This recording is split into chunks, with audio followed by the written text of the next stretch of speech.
thank you for your service to the children of this community, and prior to that on the city council here, which of course is where I got my start in politics, the Fort Worth City Council. And it's such a great place to begin a journey like the one I'm on right now, because it teaches you to work directly with the people that you represent. They look you in the eye and you look them in the eye back, and you work together as a team.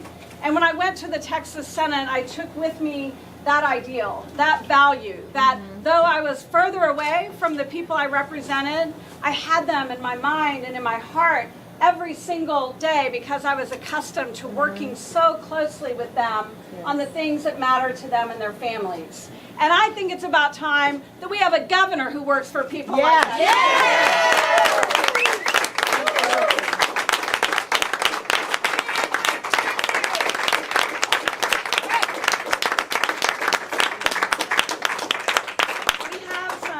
Very encouraging news for all of you who have spent so much time knocking on doors and making phone calls. Some of the people that are here in this room have been doing it for months and months and months. Some are newer, and we are happy for every single one of you and the effort that you're going to give over this next day and through tomorrow, all the way up until 7 p.m. when the polls close. We will be working to get every last vote out. But let's celebrate for a moment our work and what we've already achieved, because it's extraordinary.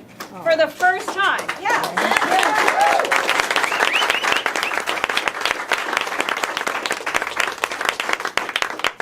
for the first time in many, many, many years, Texas, we actually registered more voters for a gubernatorial election than in the prior presidential election. Oh, wow.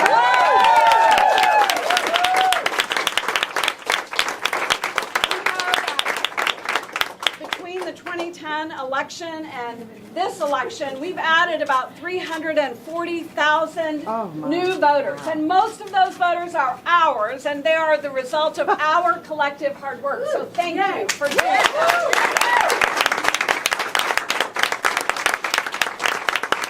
And we also know, looking at early vote, because every night we get the results from counties all over this state about who voted.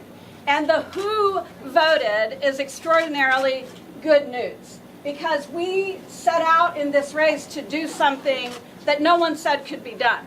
We set out in this race to excite people who typically don't vote in gubernatorial races, and to invite them to be a part of this, to express their voices. And I am happy to report to you that more than 1 in 4, almost 26% of every single person who has showed up to vote so far is a low propensity voter or a brand new voter who have never voted in gubernatorial elections.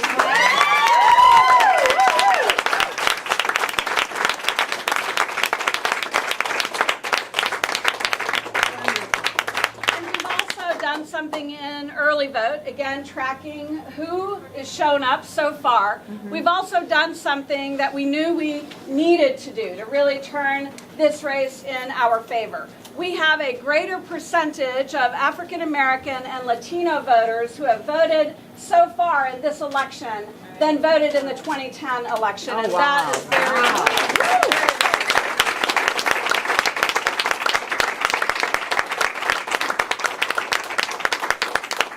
And now on to the next day and a half, right? And I know that we all know our work is not done. In fact, about 1.7 million people have voted so far. We know that tomorrow it's likely that about another 3 million will show up. But let's make sure that our voters are more than 50% of that 3 million.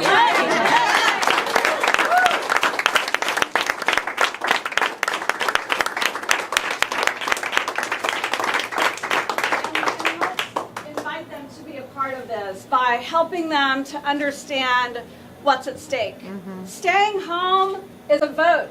Staying home is a vote for the status quo. It's a vote to keep our schools underfunded. It's a vote to cut access to women to health care. It's a vote to keep our minimum wage where it is. It's a vote to say no to Medicaid expansion. It's a vote to say no to equal pay for equal work. That's what staying home is a vote to do. But coming out And voting for me and for Leticia Van de Putte and the rest of the incredible candidates that we have on our ticket is a vote for the people of this state. Hear, hear. Most importantly, it's a vote for the children of our state. Yes.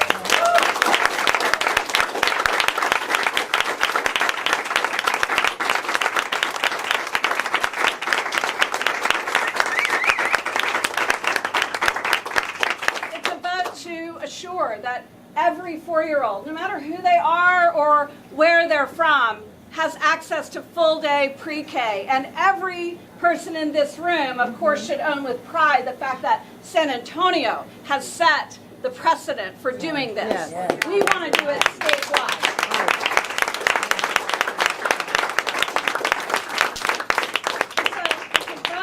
Voting for me is a vote to make sure that our teachers are paid more. It's a vote to make sure that our kids get out from under these high stakes, high pressure standardized tests. It's a vote to make sure that our young high school students who have a dream of going to college have a path to get there because they'll live in a state that gives them the financial aid they need to access college. Yes.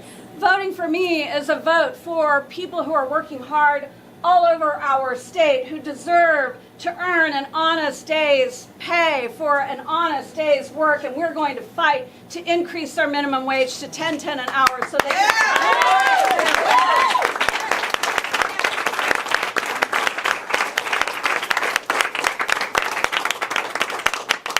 And voting for me is a vote for a governor who has said that she will proudly sign an equal pay for equal work bill for women the moment that it hits her desk.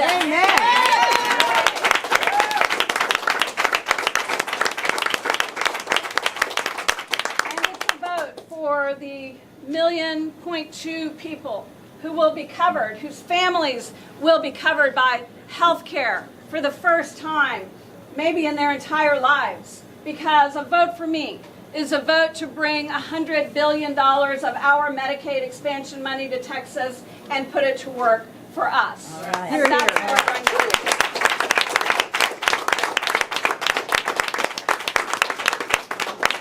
And finally, a vote for me is the simple idea that we can put someone in the Capitol who brings the people with her, who brings them in her heart and in her mind and in her gut, who has a demonstrated record of fighting hard for hardworking people across this state, and who is going to restore the idea that governors really can be for the people as opposed to for the special interests. And that's exactly what we're going to do. Let's go forward. Let's give it everything we've got until 7 o'clock tomorrow night, and let's win.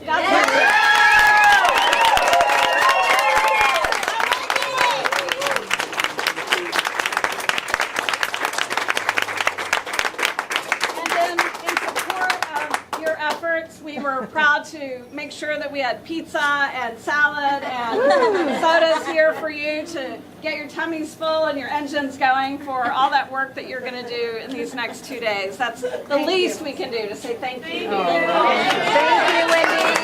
Thank you.